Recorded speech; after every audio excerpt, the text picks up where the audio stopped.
नमस्कार दोस्तों, आप सभी का समर्पण सीरीज में बहुत बहुत स्वागत है। तो आज के इस वीडियो में हम लोग एडुटेरिया के द्वारा चलाया गया एक समर्पण सीरीज है, उसका टेस्ट सीरीज नंबर 7 को डिस्कस करेंगे। तो एडुटेरिया का यह जो समर्पण सीरीज है वो बीपीएससी 71 प्रीलिम्स एग्जाम 2025 के लिए काफ़ी इंपॉर्टेंट है। और इस सीरीज में जो है टोटल 150 मार्क्स का क्वेश्चन दिया गया है, यानी कि टोटल 150 प्रश्न होंगे। और यह जो सीरीज है वो हिंदी और इंग्लिश दोनों मीडियम में आपका अवेलेबल है। तो हम लोग इस वीडियो के माध्यम से हिंदी मीडियम के प्रश्नों को सॉल्व करेंगे। और जो भी दोस्त इंग्लिश मीडियम से एग्ज़ाम देना चाहते हैं बीपीएससी 71, उनको घबराने की कोई ज़रूरत नहीं है। यह जो है हिंदी और इंग्लिश दोनों मीडियम का जो है पीडीएफ है, आपको टेलीग्राम पे मिल जाएगा। सेट 1 से लेकर सेट 7 सभी जितना भी पीडीएफ आपका आएगा वहाँ सभी सेट आपको अवेलेबल हो जाएगा।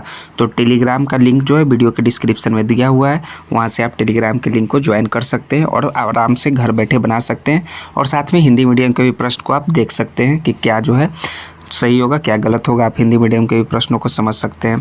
तो टेस्ट सीरीज 1 से लेकर 6 तक हम लोग अलग अलग वीडियो में कवर कर चुके हैं। तो अगर आप लोगों ने चैनल को सब्सक्राइब नहीं किया है, चैनल पे विजिट नहीं किया है, तो प्लीज़ दोस्तों चैनल को विजिट कीजिए। वहाँ पे आपको सभी 1 से लेकर 6 टेस्ट सीरीज अवेलेबल है, जो कि एक अलग सा प्लेलिस्ट बना हुआ है बीपीएससी 71 प्री एग्जाम करके।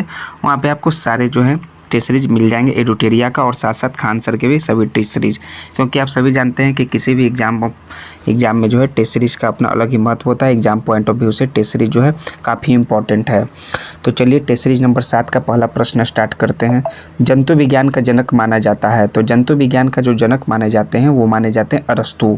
और ये आपका जो है वो बायोलॉजी से संबंधित प्रश्न है, यानी कि यह समझ लीजिए यह सेट जो है साइंस से रिलेटेड सभी प्रश्न होंगे इस सेट में। तो अरस्तु यानी ऑप्शन नंबर ए इसका राइट आंसर हो जाएगा। और जीव विज्ञान का हमने जो नाम लिया, तो जीव विज्ञान अर्थात जो है इंग्लिश में हम लोग बायोलॉजी कहते हैं, और बायोलॉजी शब्द का जो है प्रयोग है वो सर्वप्रथम 1801 ईस्वी में हुआ था। ठीक है, 1801 ईस्वी, अरस्तु इसका राइट आंसर होगा। दूसरा नंबर का प्रश्न है लाइकेन से संबंधित कि लाइकेन जो एक नग्न चट्टान पर भी पारिस्थितिक अनुक्रम को प्रारंभ करने में सक्षम है। ठीक है, तो वास्तव में किनके सहजीवी साहचर्य हैं? तो लाइकेन जो है वास्तव में वो शैवाल और कवक के सहजीवी साहचर्य हैं। सो ऑप्शन नंबर सी इसका करेक्ट आंसर हो जाएगा दूसरा नंबर के प्रश्न का। तीसरा नंबर का प्रश्न है सूची 1 को सूची 2 से मिलान करना है। एक तरफ है आपके वर्ग या जगत और दूसरी तरफ जंतु। ठीक है, सूची 1 और सूची 2 में। तो एनेलिडा संघ के जो प्रमुख जीव होते हैं वो क्या होते हैं? वो होते हैं आपके केचुआ होते हैं, जोक होते हैं। सो ऑप्शन नंबर आपका ए का जो मिलान आपका 2 हो जाएगा। मोलस्का संघ के जीव जो है वो सीप होते हैं, घोंगा होते हैं, ऑक्टोपस होते हैं, समुद्री नींबू होते हैं। तो बी का आपका जो है 1 हो जाएगा।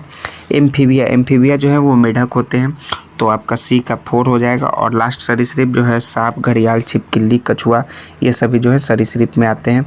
सो आपका डी का 3 होगा। तो आपका देखिए तीसरा नंबर का कूट ए में जो है 2 1 4 3 दिया है, सो 3 का ये इसका करेक्ट आंसर हो जाएगा। 4 नंबर का प्रश्न देखिए कि निम्नलिखित में से कौन सा सत्य नहीं है, यानी कि एक जो है वो फॉल्स है। ठीक है, सत्य कौन सा नहीं है? तो पहला है आपका जीवाणु की खोज जो है 1683 ईस्वी में इवान विस्की के द्वारा किया गया था। तो इवान विस्की के द्वारा जो किया गया था ये आपका जो है स्टेटमेंट पहला फॉल्स हो गया। जीवाणु का खोज जो है 1683 ईस्वी में हुआ था, लेकिन वो जो है एंटोनी वॉन लीeuwenhoek के द्वारा किया गया था। इस कारण से पहला स्टेटमेंट जो है सत्य नहीं है। सो पहला आपका जो है राइट आंसर हो जाएगा 4 का। दूसरा नंबर का प्रश्न देखिए कि आपका एसर्शन और रीजन से संबंधित आपका प्रश्न है। एसर्शन यानी कि कथन में दिया गया है कि प्रोकैरियोटिक कोशिकाओं में झिल्ली से बना हुआ अस्पष्ट केंद्रक अनुपस्थित होता है। तो कथन जो है वो आपका सही है। और कारण क्या दिया हुआ है? रीजन में है कि क्योंकि प्रोकैरियोटिक कोशिकाओं में डीएनए एक झिल्लीबद्ध नाभिक के भीतर नहीं बल्कि साइटोप्लाज्म में मुक्त रूप से पाया जाता है। तो ये आपका जो रीजन जो है आपका कथन का सही व्याख्या भी कर रहा है और रीजन भी सही है। तो आपका जो है आपका राइट आंसर जो हो जाएगा ए और 2 दोनों सही है, तथा 2 जो है 1 का सही कारण भी है। ठीक है, तो ऑप्शन नंबर ए इसका राइट आंसर है 5 नंबर के प्रश्न का। छठा नंबर का प्रश्न देखिए क्या है कि निम्नलिखित में से कौन तना यानी कि अस्टीम का रूपांतरण है? तो अस्टीम का रूपांतरण जो है वो है आलू है दोस्तों। तो आलू यानी ऑप्शन नंबर ए इसका करेक्ट आंसर हो जाएगा। और यह जो पौधे का वह भाग है जो प्रकाश की ओर वृद्धि करता है, तना के बारे में बता रहे हैं। और यह परागकण से विकसित होता है, यह पौधों का प्ररोह तंत्र बनाता है। ठीक है, प्ररोह तंत्र यह तना का प्रमुख काम है। सो ऑप्शन नंबर ए इसका राइट आंसर हो जाएगा। और कंद के उदाहरण जो हो जाएंगे आपके आलू हो जाएंगे, और धनकंद के केसर, सलकंद के प्याज, और प्रकंद के जो है हल्दी और अदरक, ये सभी आपके उदाहरण जो है तनों की संरचना से बता रहे हैं। ठीक है, नेक्स्ट है आपका छठा के बाद 7वां नंबर का प्रश्न, निम्नलिखित में से कौन सा सही युग्म है? तो पहला है आपका कि आनुवांशिकता का जो पिता है वो आपको किसे कहा जाता है, ग्रेगर जॉन मेंडल को। ठीक है, तो ग्रेगर जॉन मेंडल को जो आप कहा जाता है। तो दूसरा, तो पहला तो आपका फॉल्स हो जाएगा। दूसरा है जीन पुरकिंजे दिया हुआ है, तो जीन का जो शब्द का प्रयोग जो है वो जोहान्स ने किया था, तो आपका दूसरा भी फॉल्स है। गुणसूत्र का नामकरण, तो वो गुणसूत्र का नामकरण जो है डब्ल्यू वाल्डेयर ने किए थे, तो ये आपका सही युग्म है। इस प्रकार से 7 का सी इसका करेक्ट आंसर होगा। और जीवों के नामकरण की जो है द्विनाम पद्धति, इसके जो है कौन पिता है, इसके जो है कैरोलस लिनियस, कौन है, कैरोलस लीनियस है, ना कि ग्रेगर जॉन मेंडल है। सो आपका जो है डी भी आपका गलत मिलान है। तो सही मिलान जो है, सही युग्म जो है गुणसूत्र का नामकरण डब्ल्यू वाल्डेयर होगा। 7 का आपका सी करेक्ट आंसर हो जाएगा। नेक्स्ट है 8 नंबर का प्रश्न देखिए, 8वां है कि निम्नलिखित में से कौन सा विषाणु द्वारा होने वाला रोग है। तो विषाणु के द्वारा जो होने वाला रोग है वो है आपका चेचक, ट्रेकोमा और डेंगू ज्वार। ये तीनों रोग जो हैं आपको विषाणु के द्वारा होते हैं। तो ऑप्शन नंबर 20 का करेक्ट आंसर हो जाएगा। नेक्स्ट है आपका, और जान लीजिए विषाणु के द्वारा तो चेचक, ट्रेकोमा और डेंगू ज्वार तो जान गए, और जीवाणु के द्वारा जो होने वाला रोग है वो है आपका टेटनस है, हैजा है, टाइफाइड है, क्षय रोग है। ये सभी जो है आपको जीवाणु के द्वारा होने वाला रोग है। ठीक है, नेक्स्ट है आपका 9वां नंबर का प्रश्न कि विटामिन B12 का रासायनिक नाम है। तो विटामिन B12 का रासायनिक नाम क्या है, साइनोकोबालामीन। क्या है, साइनोकोबालामीन। तो ऑप्शन नंबर ए इसका राइट आंसर है, साइनोकोबालामीन जो है विटामिन B12 का रासायनिक नाम है। तो ऑप्शन नंबर ए 9 का करेक्ट आंसर हो जाएगा। और विटामिन ए का जो रासायनिक नाम है वो क्या नाम है, रेटिनॉल है। विटामिन B1 का जो जान लीजिए क्या है, थायमिन है। विटामिन B2 का क्या नाम है, राइबोक्लेविन है। विटामिन, ठीक है, विटामिन 3 का क्या नाम है दोस्तों, विटामिन 3 का जो नाम है आपका नियोसिन है। ये सभी जो है विटामिन के रासायनिक नाम है। उनमें से आपका विटामिन B12 का जो रासायनिक नाम है आपका साइनोकोबालामीन है। ऑप्शन नंबर ए इसका राइट आंसर हो जाएगा 9 नंबर के प्रश्न का। 10वां नंबर का प्रश्न देखिए कि सूची 1 को सूची 2 के साथ मिलान करना है। तो सूची 1 में क्या दिया हुआ है आपका, एक तरफ है हॉर्टिकल्चर।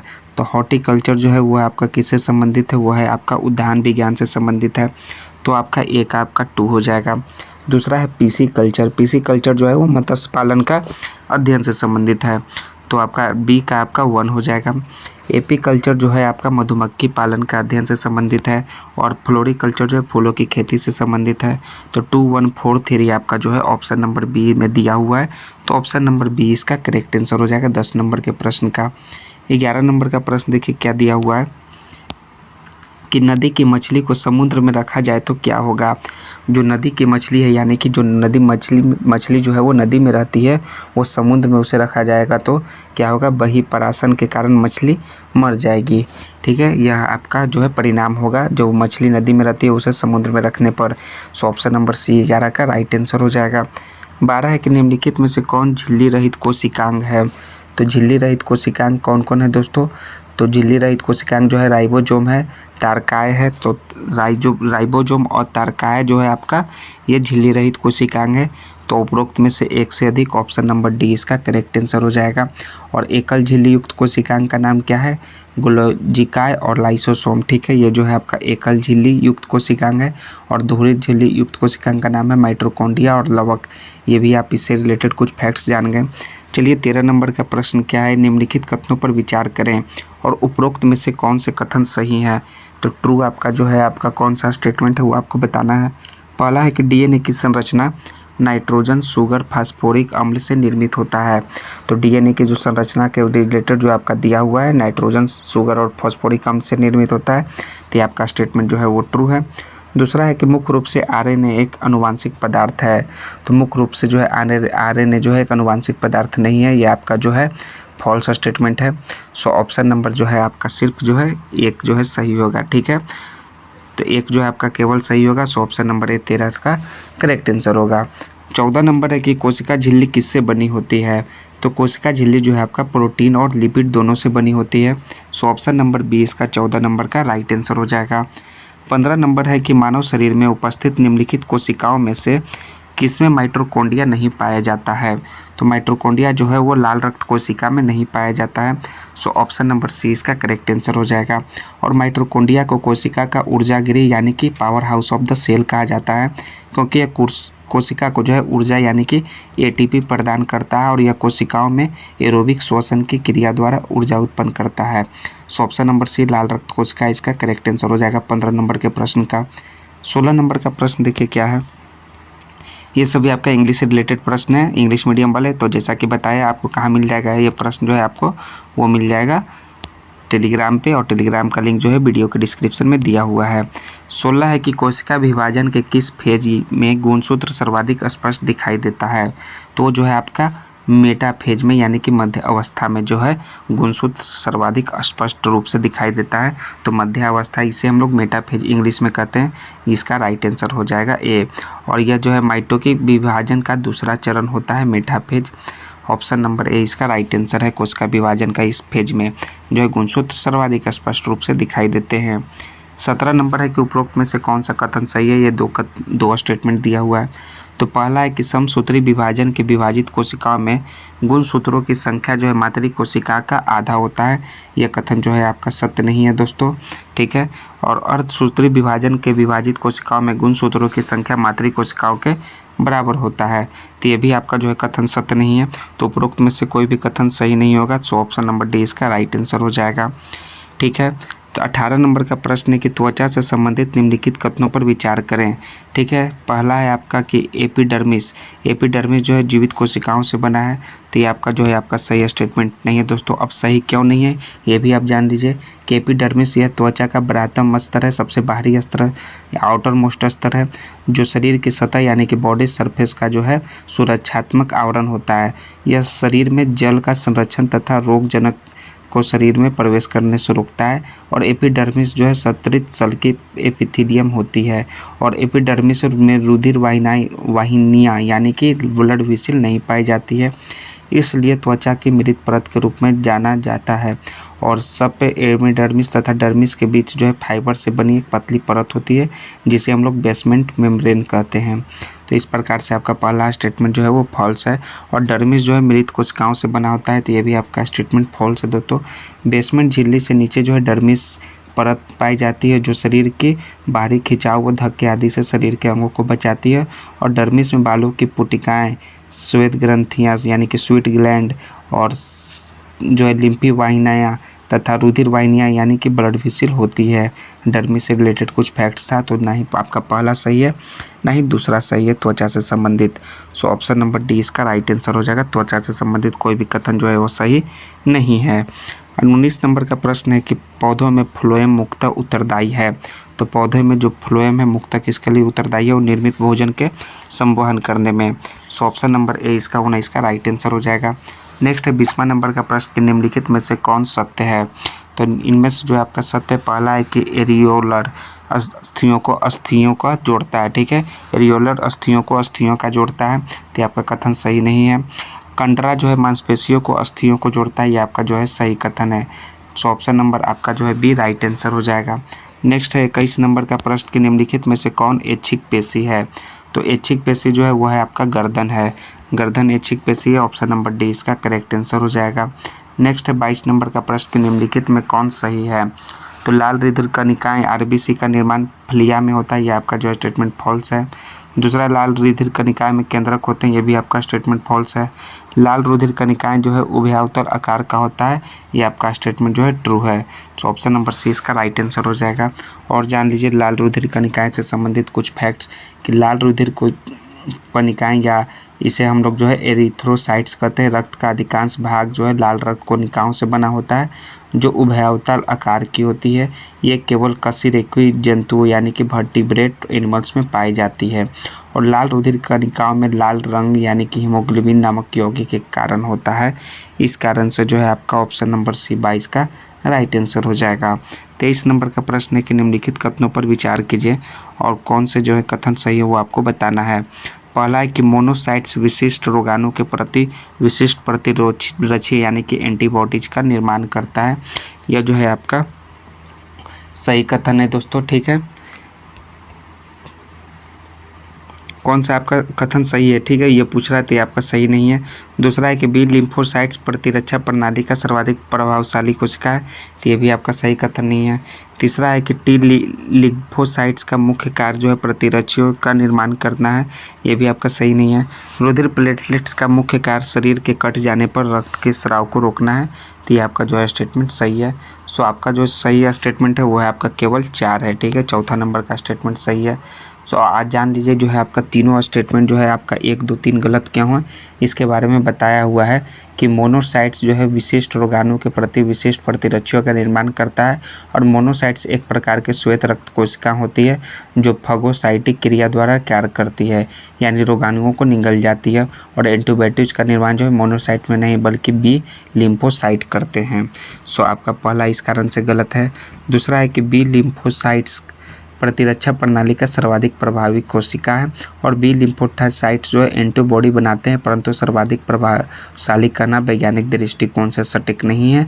और टी लिम्फोसाइट्स भी अत्यंत प्रभावशाली होते हैं, विशेषकर सहायक टी कोशिका यानी कि हेल्पर टी सेल और हत्यारी टी कोशिका यानी कि किलर टी सेल में, ठीक है। इस कारण से कथन 2 भी सही नहीं है। और कथन 3 के बारे में क्या दिया हुआ है कि टी लिम्फोसाइट्स का मुख्य कार्य प्रतिरक्षियों यानी कि एंटीबॉडीज़ का निर्माण करना है। टी लिम्फोसाइट्स खुद जो है एंटीबॉडी नहीं बनाते हैं, और ये शरीर की कोशिका जनित प्रतिरक्षा यानी कि सेल मेडिएटेड इम्यूनिटी में भूमिका निभाते हैं। एंटीबॉडी बनाने का कार्य जो है बी लिम्फोसाइट्स का होता है। इस कारण से आपका जो है कथन सी भी आपका जो है गलत है। सिर्फ सही स्टेटमेंट है वो है आपका कि रुधिर प्लेटलेट्स का मुख्य कार्य शरीर के कट जाने पर रक्त के स्राव को रोकना है। नेक्स्ट 24 नंबर का प्रश्न देखिए क्या है।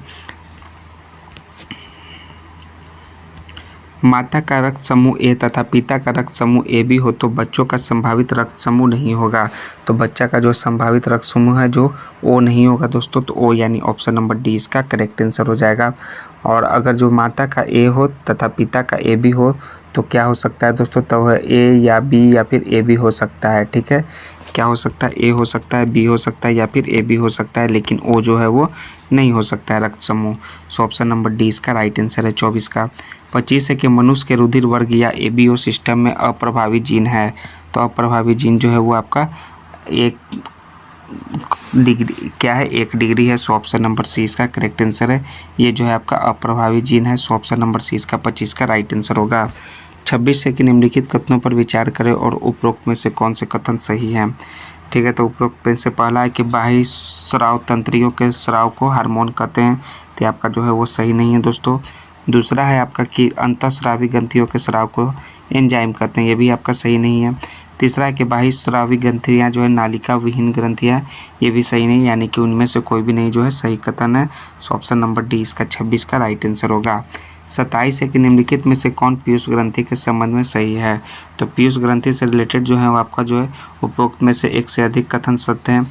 तो पीयूष ग्रंथि के बारे में जान लीजिए कि पीयूष ग्रंथि जो है मानव शरीर की सबसे छोटी अंतःस्रावी ग्रंथि है, और पीयूष ग्रंथि जो यानी कि कपाल की स्फिनोइड हड्डी की सेली टर्सका नामक अस्थि गुहा में स्थित होती है। और ये जान लीजिए कि जो हाइपोथैलेमस के एक वितरित यानी कि स्टाल्क द्वारा जुड़ी होती है, और पुरुषों में लगभग 1.3 सेंटीमीटर व्यास की तथा 0.5 ग्राम की होती है, और महिलाओं में विशेषतः गर्भावस्था में या कुछ बड़ी भी होती है। तो उपरोक्त में से जो है एक से अधिक कथन जो है वो सही है। सो ऑप्शन नंबर डी इसका राइट आंसर हो जाएगा। उपरोक्त में से एक से कथन जो है पीयूष ग्रंथि के संबंध में सही है। नेक्स्ट 29 नंबर के निम्नलिखित में से कौन आपातकालीन हार्मोन है। तो आपातकालीन हार्मोन जो है वो कौन सा है, वो है एड्रीनेलिन। एड्रीनेलिन जो है वो आपका आपातकालीन हार्मोन है। सो 28 का भी इसका राइट आंसर होगा। 29 है आपका निम्नलिखित कथनों पर विचार करें और कौन से कथन सही हैं। तो यकृत जो है मानव शरीर की दूसरी सबसे बड़ी ग्रंथि है। तो यह मानव शरीर की सबसे बड़ी ग्रंथि है, और दोस्तों दूसरी नहीं सबसे बड़ी ग्रंथि है, तो यानी कि पहला सही नहीं है। और पित्ताशय के द्वारा पित्त रस का स्राव होता है। तो पित्ताशय के द्वारा जो है पित्त रस का स्राव होता है, ये आपका जो है गलत स्टेटमेंट है, क्योंकि जो है यकृत हरे रंग के एक क्षारीय तरल का स्राव करता है जिसे पीत रस कहते हैं, ठीक है। इस कारण से आपका दूसरा भी स्टेटमेंट सही नहीं है। तो ये ऑप्शन नंबर डी इनमें से कोई नहीं 29 का राइट आंसर होगा। 30 है कि निम्नलिखित में से कौन गलत है।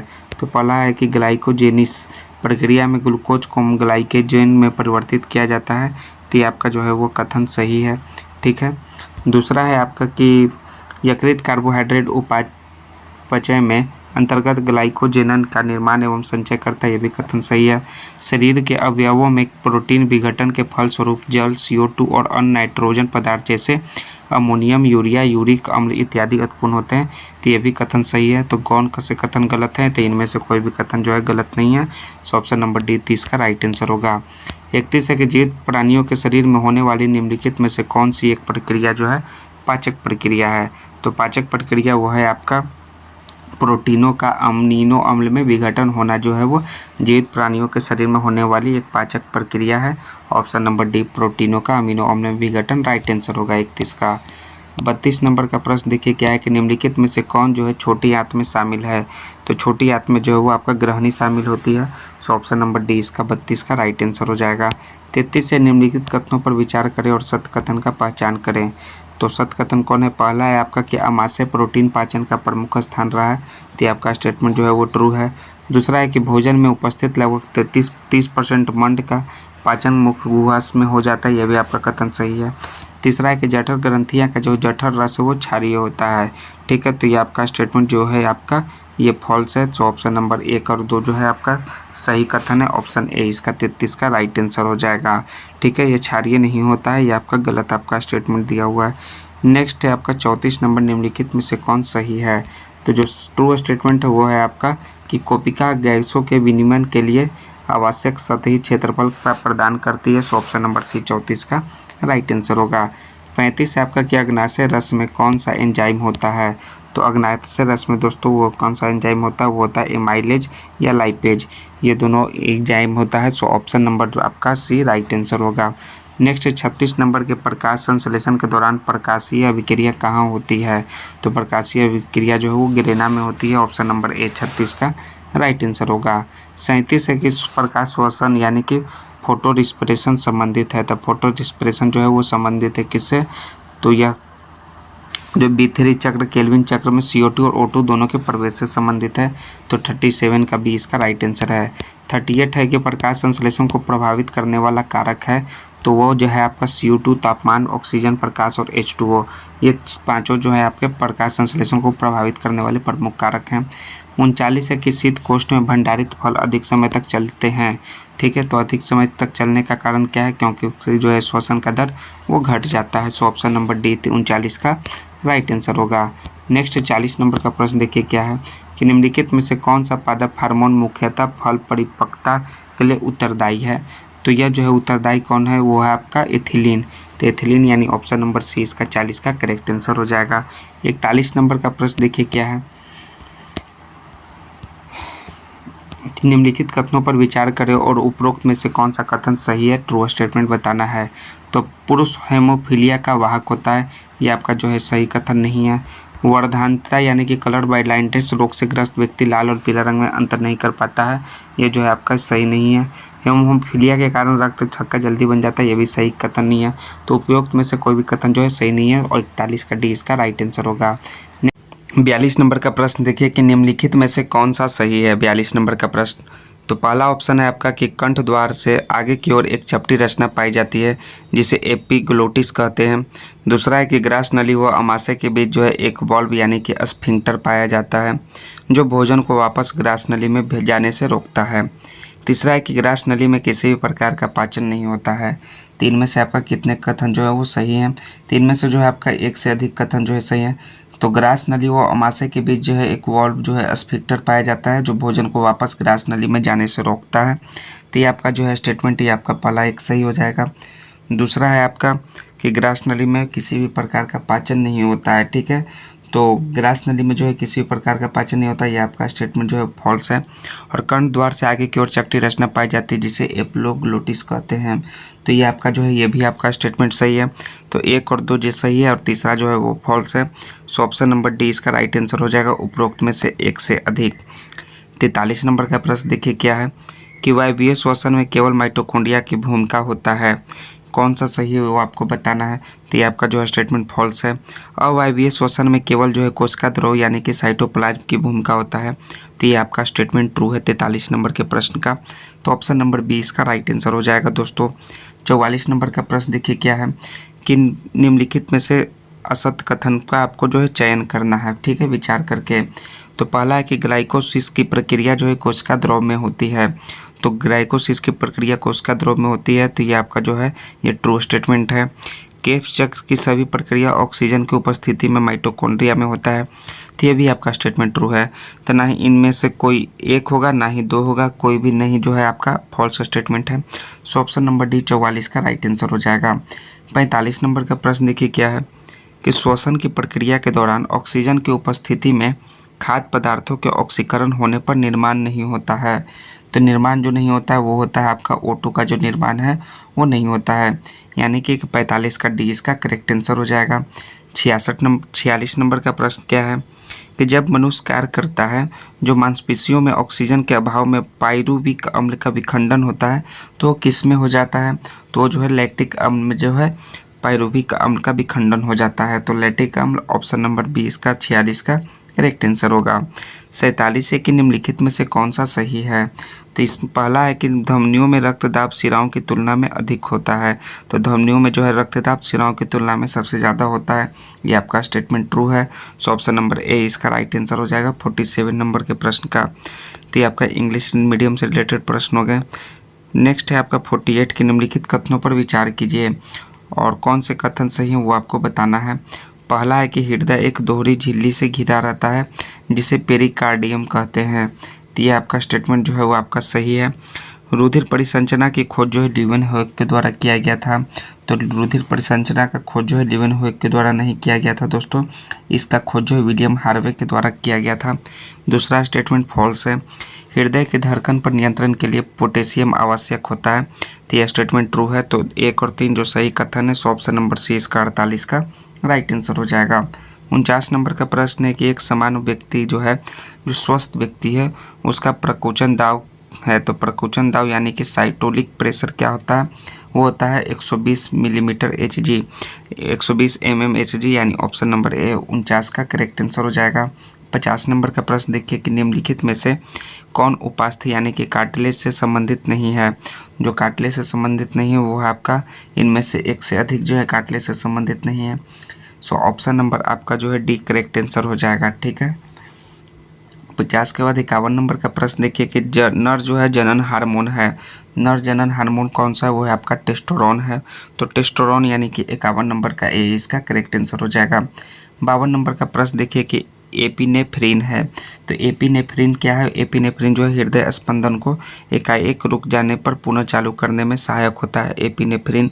तो ऑप्शन नंबर बी 52 नंबर का करेक्ट आंसर हो जाएगा।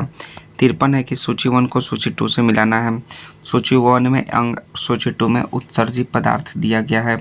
तो त्वचा का जो है उत्सर्जित पदार्थ क्या होगा? वो होगा आपका सोडियम क्लोराइड। फेफड़ा का आपका जलवाष्प। यकृत का आपका हो जाएगा बिलिरुबिन और आंत हो जाएगा कैल्शियम, यानी कि 2143 जो है आपका सही कूट है। तो 2143 ऑप्शन नंबर सी में दिया हुआ है। सो 53 नंबर का ऑप्शन नंबर सी इसका करेक्ट आंसर हो जाएगा।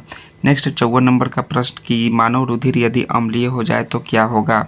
तो मानव रुधिर यदि अम्लीय हो जाए तो हीमोग्लोबिन की ऑक्सीजन वहन क्षमता कम हो जाएगी। सो ऑप्शन नंबर ए इसका राइट आंसर हो जाएगा। नेक्स्ट है 54 के बाद 55 नंबर का प्रश्न देखिए क्या है कि निम्नलिखित कथनों पर विचार कीजिए, उपरोक्त में से कितने कथन सही हैं? तो उपरोक्त में से कौन से कथन सही है? पहला है कि नेफ्रॉन जो है फेफड़े की क्रियान्वयन इकाई है, तो ये आपका जो है स्टेटमेंट जो है वो फॉल्स है दोस्तों, ठीक है।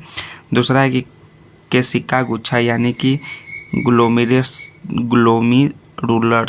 में नालिकाओं का जाल होता है। किसमें?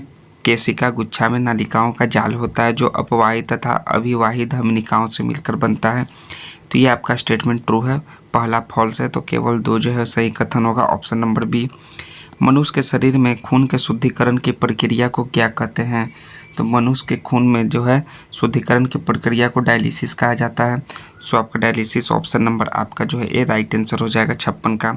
57 की क्रेब हेंसलिट चक्र है, तो यह जो है यकृत में यूरिया संश्लेषण हेतु होता है, क्रेब हेंसलिट चक्र।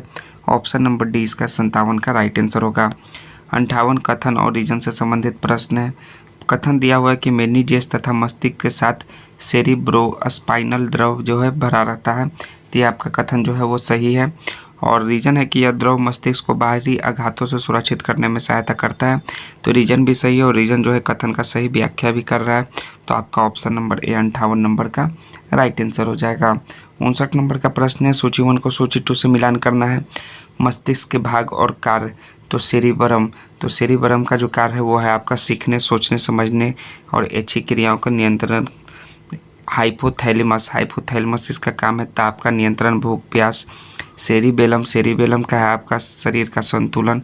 और लास्ट आपका बच्चा मेडुला ऑब्लोगेंटा, यह हृदय, धड़कना, श्वसन, पाचन। तो आपका जो है 4321 ऑप्शन नंबर बी में देखिए सही कूट दिया हुआ है 4321 ऑप्शन नंबर बी इसका राइट आंसर हो जाएगा। 59 नंबर के प्रश्न का 60 के निम्नलिखित में से कौन सा सही है। तो पहला है आपका कौन सा स्टेटमेंट कि मेरु रज्जु का कार्य प्रतिवर्ती क्रियाओं का नियंत्रण एवं समन्वय करना होता है। तो यह जो है आपका सही स्टेटमेंट है। मेरु रज्जु मस्तिष्क तथा शरीर में फैली विभिन्न तंत्रिकाओं के बीच सेतु का कार्य करता है। तो ये भी आपका स्टेटमेंट ट्रू है। और मेरु रज्जु भी चारों ओर से मेनिजेस द्वारा घिरी रहती है, ये भी आपका स्टेटमेंट ट्रू है। यानी उपरोक्त में से एक से अधिक ऑप्शन नंबर डी 60 का करेक्ट आंसर हो जाएगा। 61 नंबर फिर कथन और रीजन से संबंधित प्रश्न है। कथन क्या दिया हुआ है कि मनुष्य में सबसे छोटी कापलीय तंत्रिका जो है ट्राइक्लियर होती है, जबकि सबसे बड़ा जो है आपका ट्राइजेमिनल होता है। तो ये आपका स्टेटमेंट जो है वो सही है। और कारण है कि मनुष्य में 31 जोड़ी मेरुरज्जु तंत्रिका यानी स्पाइनल नर्व पाई जाती है। तो रीजन तो है आपका सही है, स्पाइनल नर्व पाई जाती है लेकिन जो है पाई जाती है, लेकिन कारण जो है वो कथन का सही व्याख्या नहीं कर रहा है। इस कारण से ऑप्शन नंबर बी 61 का करेक्ट आंसर होगा। 62 है आपका कि निम्नलिखित में से कौन जो है रेटिना से संबंधित नहीं है। तो रेटिना से संबंधित नहीं है वह फोबिया में अत्यधिक संख्या में संघनित रहते हैं और अंतः जो है दृष्टि क्रिया यहाँ न्यूनतम होती है। यह जो है रेटिना से संबंधित नहीं है। सो 62 का डी इसका करेक्ट आंसर हो जाएगा। नेक्स्ट है 63 नंबर का प्रश्न, निम्नलिखित में से कौन सा स्टेटमेंट ट्रू है। ट्रू स्टेटमेंट है कि कान में जो है यूस्टेचियन नलिका जो है पैनिक झिल्ली के दोनों ओर दाब को समान रखने का कार्य करता है। ये आपका स्टेटमेंट ट्रू है। सो 63 का आपका right answer option number D होगा। 64 है कि निम्नलिखित में से कौन जीवित पौधे जो है वात्सोपर्जन से संबंधित नहीं है। वो है आपका नहीं आपका पहला स्टेटमेंट है, ना ही दूसरा स्टेटमेंट है, ना ही तीसरा स्टेटमेंट है। इनमें से कोई भी जो है जीवित पौधे जो है वात्सोत्पादन से संबंधित नहीं है। सो ऑप्शन नंबर डी इनमें से कोई नहीं राइट आंसर होगा। 65 है कि पौधों के वाष्पोत्सर्जन को प्रभावित करने वाले संबंधित निम्नलिखित कथनों पर विचार कीजिए और इनमें से कौन से कथन आपके सही हैं। तो पहला है कि लाल प्रकाश में रंध्र सर्वाधिक खुलते हैं जबकि हरे प्रकाश में रंध्र सबसे कम। यह स्टेटमेंट ट्रू है। आर्द्रता बढ़ने पर वाष्पोत्सर्जन दर बढ़ जाता है। ये आपका स्टेटमेंट फॉल्स है, बढ़ता नहीं है दोस्तों। आर्द्रता बढ़ने पर जो है वो आपका घट ही जाता है। नेक्स्ट है आपका कि वायु को जो है अधिक गति जो है वाष्पोत्सर्जन को बढ़ा देती है। वायु की जो अधिक गति है वो वाष्पोत्सर्जन को बढ़ाती है। स्टेटमेंट ट्रू है। प्रकाश की तीव्रता बढ़ने पर वाष्पोत्सर्जन भी बढ़ता है। ये भी स्टेटमेंट ट्रू है। तो पहला, तीसरा और चौथा जो है सत्य कथन है। सो ऑप्शन नंबर डी इसका 65 का राइट आंसर होगा। 66 है कि निम्नलिखित में से कौन सा सही नहीं है। यही सही नहीं है कि प्रकाश संश्लेषण की क्रिया मुख्य रूप से काष्ठीय तनों से शुरुआत होती है। यह जो है आपका स्टेटमेंट सही नहीं है। सो ऑप्शन नंबर सी 66 का करेक्ट आंसर हो जाएगा। 67 नंबर का प्रश्न देखिए 67 पौधों के लिए प्राथमिक पोषक तत्व निम्न में से कौन है। तो है आपका नाइट्रोजन है, फास्फोरस और पोटेशियम है। ये तीनों जो है प्राथमिक पोषक तत्व है पौधा के लिए। 167 का ये राइट आंसर है। निम्नलिखित में से कौन सा सही है। तो इनमें से जो सही स्टेटमेंट है कि परागकोश से निकलकर अंडक के वर्ती कराग पर परागनों को पहुंचने की क्रिया को परागन कहते हैं। यह स्टेटमेंट जो है आपका ट्रू है, सही है। 168 का सी इसका राइट आंसर होगा। यूटिकुलेरिया क्या है, यूटिकुलेरिया है। तो यूटिकुलेरिया क्या है दोस्तों, वो है आपका कीटबच्ची पौधा है। सो ऑप्शन नंबर ए इसका राइट आंसर हो जाएगा 69 नंबर के प्रश्न का। नेक्स्ट है 70 नंबर का प्रश्न, सूची 1 को सूची 2 से मिलाना है। एक तरफ है फल और दूसरे तरफ है खाने योग्य भाग। तो पहला आपका अमरूद का खाने योग्य भाग जो है फल है, भीति और बिंजाडासन है। गेहूं का आपका हो जाएगा भ्रूण पोषो भ्रूण। सेव का आपका हो जाएगा पुष्पासन और लीची हो जाएगा एरियल। यानी कि आपका 2143 आपका जो है सही कूट है। तो 2143 जो है कौन सा ऑप्शन में दिया हुआ है, ऑप्शन बी में दिया हुआ है। सो ऑप्शन बी इसका राइट आंसर हो जाएगा। 71 है कि पुस्तक जो है फिलोसफिकल जूलॉजिकल किसने लिखी है?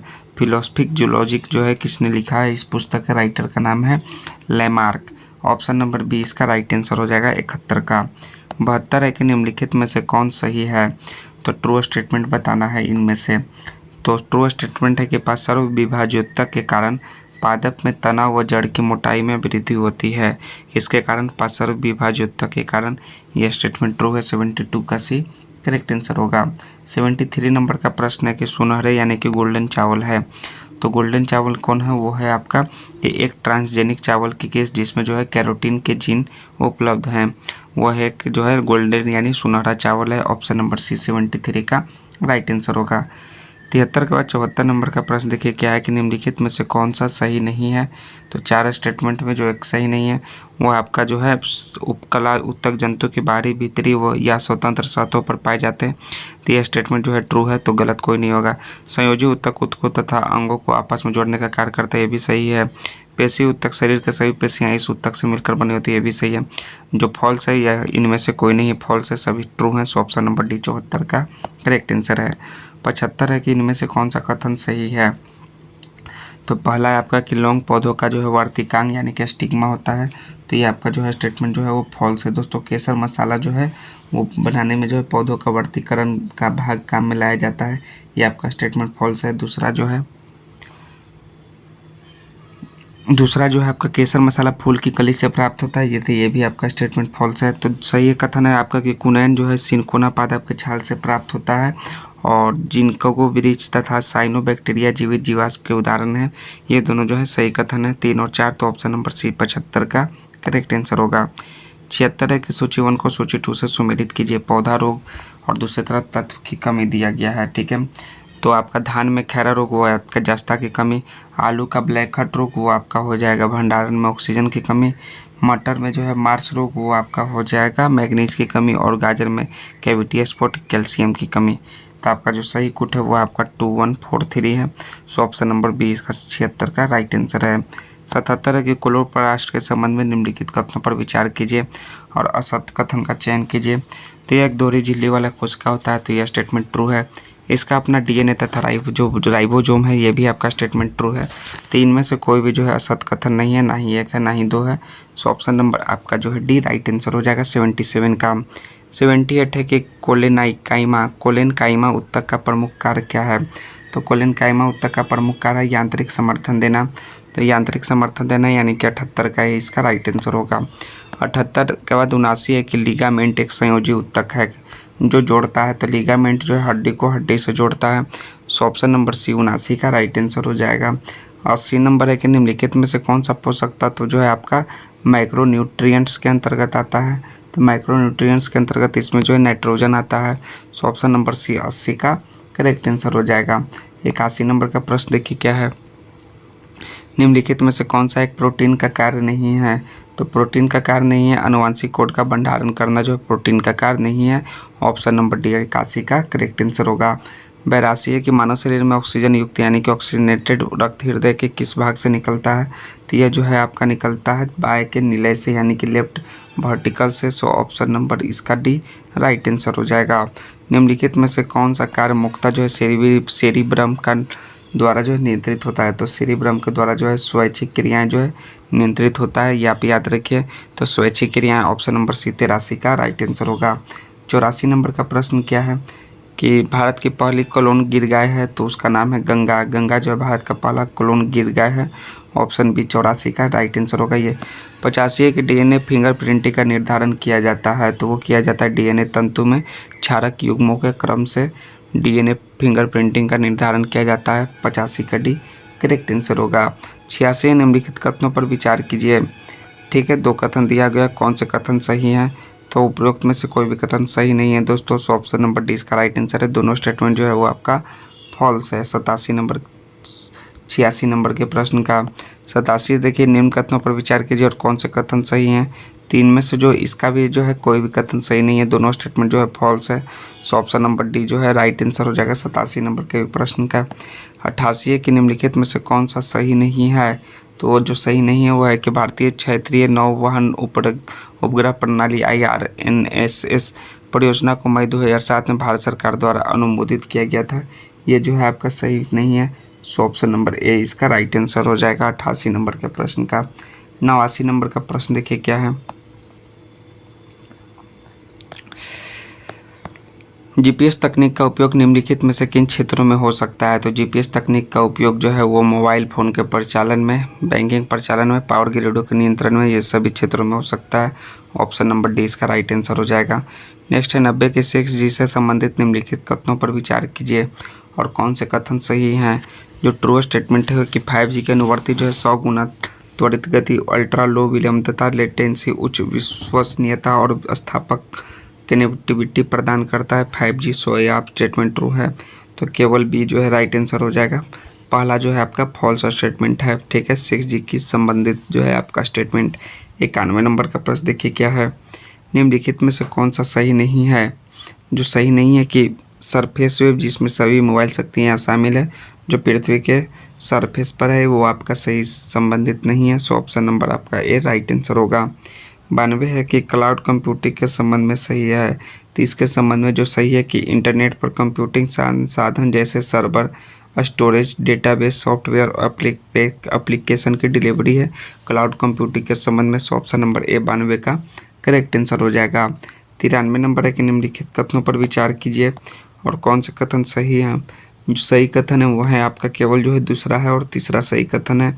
पहला जो है आपका ब्लॉकचेन तकनीक पर नई डेटा चेन संरचना है जो सुरक्षित क्रिप्टोग्राफी पर आधारित है, ये आपका स्टेटमेंट फॉल्स है। बाकी दूसरा और तीसरा जो है आपका ट्रू स्टेटमेंट है। सो आपका जो है राइट ब्लॉकचेन तकनीक पर एक नई डेटा संरचना है जो सुरक्षित क्रिप्टोग्राफी पर आधारित है, तो ये तो आपका स्टेटमेंट ट्रू है, फॉल्स नहीं, ये ट्रू है। दूसरा है आपका कि ब्लॉकचेन तकनीक जो है बिटकॉइन जैसी क्रिप्टो करेंसी और किसी भी डेटा या डिजिटल प्लेटफॉर्म के हस्तांतरण का समर्थन नहीं करती है, तो समर्थन करती है दोस्तों, यह नहीं, हमने नहीं देखा था। तो आपका दूसरा जो है फॉल्स है, पहला है और तीसरा जो है सही है। सो ऑप्शन नंबर सी इसका 93 का करेक्ट आंसर हो जाएगा। 94 नंबर का प्रश्न देखिए क्या है कि रैनसमवेयर का एक उदाहरण है जिसे जो है जानबूझकर कंप्यूटर सर्वर, क्लाइंट या कंप्यूटर नेटवर्क को नुकसान पहुंचाने के लिए डिजाइन किया गया है, तो यह जो है आपका मेलवेयर का जो है एक उदाहरण है रैनसमवेयर। ऑप्शन बी इसका राइट आंसर है। S-400 से संबंधित सही है, तो यह जो है विमान जो है ड्रोन, क्रूज मिसाइल और बैलिस्टिक मिसाइलों को ट्रैक और नष्ट कर सकती है। S-400 से यह स्टेटमेंट जो है वो आपका ट्रू है। 95 नंबर के प्रश्न का। 96 है कि गूगल का आर्टिफिशियल इंटेलिजेंस AI चैटबॉट है, तो चैटबॉट का नाम है जेमिनी। सो ऑप्शन नंबर 20 का 96 का करेक्ट आंसर होगा। 97 है कि कौन सा कथन सही है, ट्रू स्टेटमेंट कौन सा है, तो पहला है कि बौद्धिक संपदा अधिकार IPR व्यक्तियों या संगठनों को उनके रचनात्मक और अभिनय कार्यों के लिए कानूनी अधिकार प्रदान करता है, यह स्टेटमेंट ट्रू है। पेटेंट संरक्षण जो है एक प्रादेशिक अधिकार है और इसलिए केवल भारत के क्षेत्र में भीतर प्रभावी है और वैश्विक पेटेंट की कोई अवधारणा नहीं है, तो ये दोनों कथन जो है सही है। सो ऑप्शन नंबर सी इसका 1 और 2 97 का राइट आंसर होगा।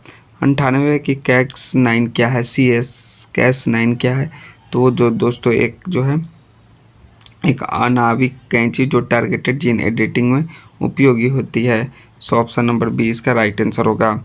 स्टेम कोशिका उपचार स्टेम सेल ट्रीटमेंट है, तो यह जो है ट्रीटमेंट है उपरोक्त में से एक से अधिक के लिए जो है ट्रीटमेंट है। सो 99 का जो है आपका ऑप्शन नंबर डी इसका करेक्ट आंसर हो जाएगा, स्टेम सेल ट्रीटमेंट है। 100 नंबर है कि हाइड्रोपोनिक्स है, तो हाइड्रोपोनिक्स जो है एक मृदा रहित पोषक तत्वों से जलीय घोल में पौधे को उगाना जो है हाइड्रोपोनिक्स है। सो 100 नंबर का इसका राइट आंसर है। सेट नंबर 7 का 100 नंबर पूरे समाप्त हुए हैं। नेक्स्ट है 101 कि दक्षिण बिहार में कौन सी मिट्टी पाई जाती है, तो दक्षिण बिहार में दोस्तों मिट्टी पाई जाती है कैरल कैवाल मिट्टी। सो ऑप्शन नंबर आपका डी राइट आंसर हो जाएगा 101 नंबर के प्रश्न का।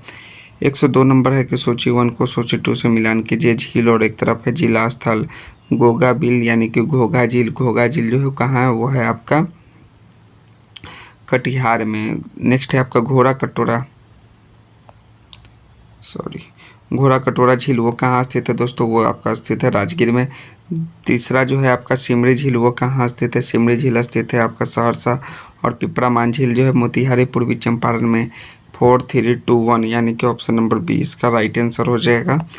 नेक्स्ट है आपका 103 कि निम्न में से कौन सा मिलान गलत है, तो गलत मिलान है कि आपका कि मंझर कुंड जलप्रपात जो है वो नालंदा में दिया हुआ है, ये आपका गलत है दोस्तों, क्योंकि जो मंझर कुंड जलप्रपात जो है सासाराम रोहतास में है। तो आपका जो है बी राइट आंसर होगा। बिहार के किस कृषि जलवायु क्षेत्र में सबसे अधिक जिले हैं? तो सबसे अधिक जिले जो हैं उत्तर पश्चिम क्षेत्र में हैं। सो ऑप्शन नंबर आपका बी राइट आंसर है। जनजातीय जिले के निम्न जोड़ों में से कौन सा सही नहीं है? जो सही नहीं है वो है आपका कि मुंडा जनजाति जो है जमुई में विस्तार करती है, ये आपका जो है सही सुमेलित जो है नहीं है। इसका जो है राइट आंसर जो होगा कटिहार जिले, ठीक है, जमुई नहीं कटिहार जिले में।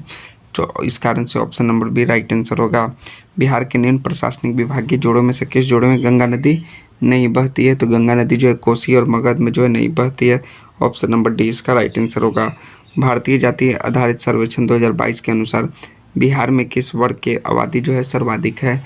वो जो है अत्यंत पिछड़ा वर्ग की जो है आबादी है जो सबसे ज़्यादा है, अत्यंत पिछड़ा वर्ग यानी कि ईबीसी। ऑप्शन नंबर आपका जो है राइट आंसर हो जाएगा, ऑप्शन नंबर डी। कोपेन के अनुसार दक्षिण बिहार को किस संकेतक द्वारा दर्शाया जाता है? तो कोपेन के अनुसार जो है AW के द्वारा जो है दर्शाया जाता है दक्षिण बिहार को। तो ऑप्शन नंबर 20 का राइट आंसर होगा। 109 है, निम्नलिखित कथनों पर विचार कीजिए, सत्कथन का पहचान करना है। कोसी परियोजना का स्थापना 1953 में किया गया, सही है। कोसी परियोजना गंडक परियोजना दोनों भारत और नेपाल के संयुक्त परियोजना है, दोनों कथन सही है। ऑप्शन नंबर सी इसका राइट आंसर हो जाएगा। नेक्स्ट है, हाल ही में किस संगठन ने, अरे 108 के बाद इधर 109 होगा, पैनोर नागर बल्लासार मेची में से किस नदी की सहायक नदियां हैं? तो ये जो है आपका महानंदा नदी की सहायक नदी है। सो ऑप्शन नंबर आपका जो है बी करेक्ट आंसर हो जाएगा। 110 नंबर के प्रश्न का 111 नंबर का प्रश्न है कि 2024-25 के बजट में घोषित प्रधानमंत्री इंटर्नशिप योजना यानी कि PMIC का लक्ष्य क्या है? तो इसका जो लक्ष्य है वो है आपका शीर्ष 500 कंपनियों में 5 वर्षों में 1 करोड़ युवाओं को इंटर्नशिप का प्रदान करना, यानी ऑप्शन नंबर बी 111 का राइट आंसर होगा। 112 है कि व्यक्तित्व अधिकार यानी कि पर्सनालिटी राइट का मुख्य उद्देश्य है, तो यह व्यक्ति की पहचान के व्यावसायिक उपयोग को नियंत्रित करना, यानी ऑप्शन नंबर बी 112 का राइट आंसर होगा। 113 है कि ध्रुव नीति के संदर्भ में ध्रुवा का पूर्ण रूप क्या है?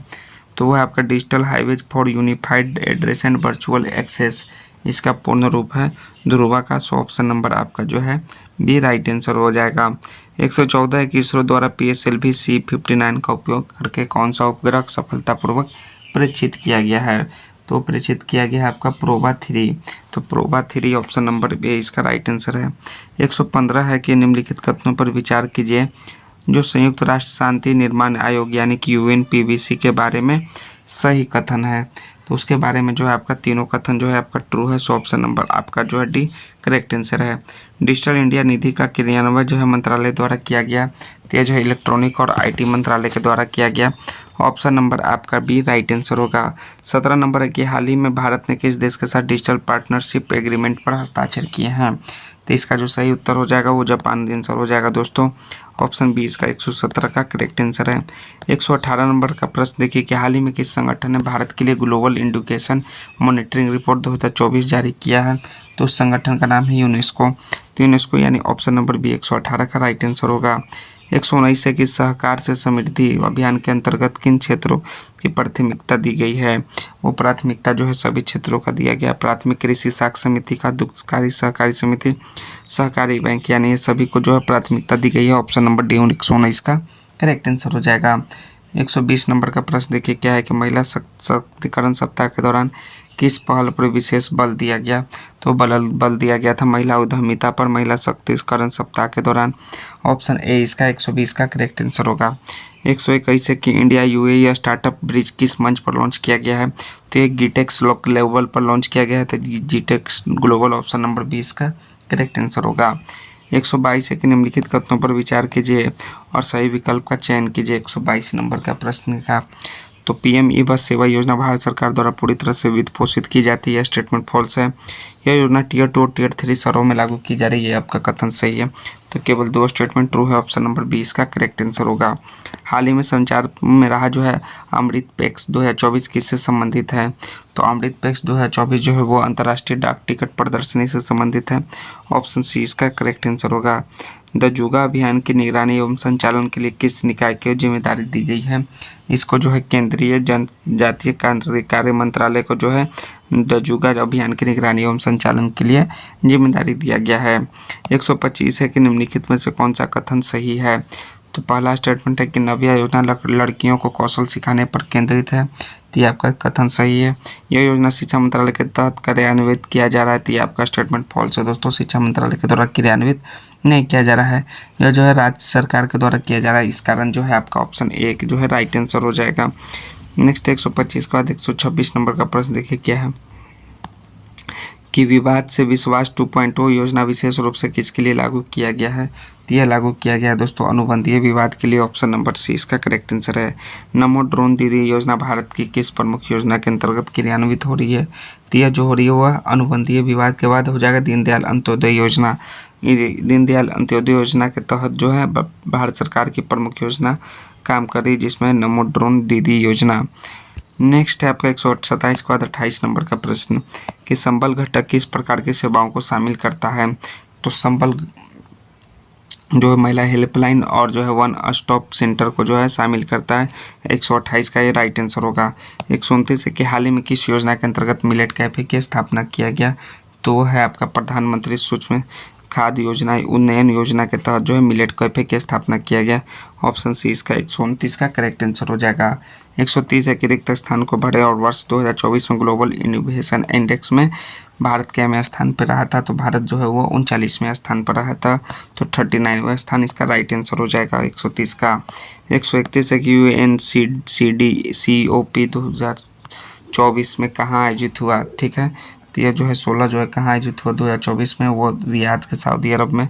ऑप्शन 20 का 131 का राइट आंसर हो जाएगा। कथनों पर विचार कीजिए जो भारत का सर्वोच्च पौधा कार्यक्रम के बारे में है। तो यह जो कथन है वो है आपका तीनों कथन जो है भारत के सर्वोच्च पौधा कार्यक्रम के बारे में है। ठीक है, तो ऑप्शन नंबर आपका जो है आपका क्या हो जाएगा? डी राइट आंसर है। 1, 2, 3 132 नंबर के प्रश्न का 133 नंबर का प्रश्न है कि विश्व एड्स दिवस 2024 का थीम क्या था? इसका थीम था सही रास्ता अपनाएं, मेरा स्वास्थ्य मेरा अधिकार। सो ऑप्शन नंबर आपका जो है ए राइट आंसर होगा 133 का। 134 नंबर का प्रश्न देखिए क्या है। दिसंबर 24 में बिहार के किस शहर में प्रधानमंत्री नरेंद्र मोदी ने 5700 करोड़ रुपए से अधिक की परियोजना का उद्घाटन और शिलान्यास किया? तो वो किया सिवान शहर में। तो सिवान ऑप्शन नंबर 20 का करेक्ट आंसर होगा। दिसंबर 2024 में किस योजना के तहत बिहार सरकार ने पंचायत स्तर पर युवाओं के लिए कैरियर काउंसलिंग कैंप आयोजित किए हैं?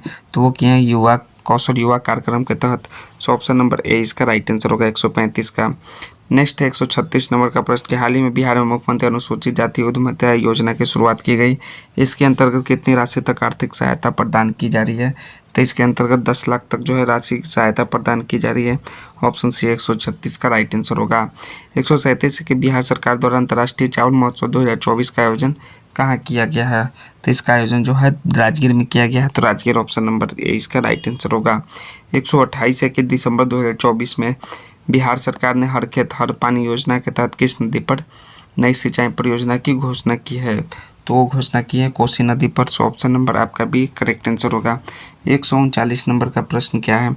बिहार राज्य शहरी स्वास्थ्य मिशन के तहत किस तकनीक प्लेटफॉर्म को दिसंबर 24 में लागू किया गया है? तो उसका नाम है दोस्तों बिहार स्वास्थ्य। ठीक है, इस पोर्टल को जो है लागू किया गया मिशन को। सो ऑप्शन नंबर आपका डी करेक्ट आंसर हो जाएगा 139 का। नेक्स्ट है आपका 140वां प्रश्न सेट नंबर आपका 7वां का कि निम्न में से कौन सी योजना दिसंबर 24 में बिहार में चलाए गए बाल सुरक्षा सप्ताह से संबंधित है? तो है आपका ऑपरेशन मुस्कान। तो ऑपरेशन मुस्कान यानी ऑप्शन नंबर डी इसका करेक्ट आंसर हो जाएगा।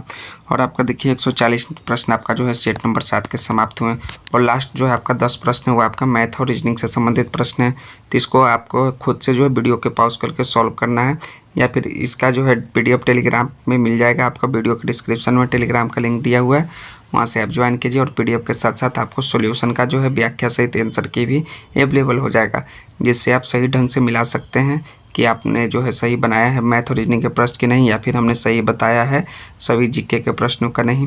तो फिर हम लोग नेक्स्ट वीडियो में जो है सेट नंबर 8 के साथ मिलते हैं दोस्तों। तो जय हिंद दोस्तों, थैंक्स दोस्तों। और हाँ, चैनल को सब्सक्राइब करना नहीं भूलिएगा, जरूर से जरूर चैनल को सब्सक्राइब कीजिए, दोस्तों के बीच वीडियो को शेयर कीजिए, वीडियो को लाइक कीजिए। धन्यवाद दोस्तों।